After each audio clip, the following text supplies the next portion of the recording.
తీయదనం తెలుగు జాతి గొప్పతనం తెలుసుకున్న వాళ్ళకి తెలుగే ఒక మూలధనం. తల్లి తండ్రి నేర్పినట్టి మాతృభాషరా తెలుగు మరచిపోతే వాళ్ళని నువ్వు మరచినట్టురా, ఇది మరువబోకురా.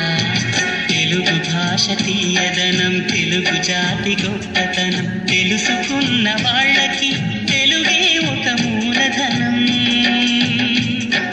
తల్లి తండ్రి నేర్పినట్టి మాతృభాషరా తెలుగు మరచిపోతే వాళ్ళని నువ్వు మరచినట్టురా, ఇది మరువబోకురా.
తల్లి తండ్రి నేర్పినట్టి మాతృభాషరా తెలుగు మాట్లాడి నువ్వు వాళ్ళ రుణం తీర్చరా, కొంత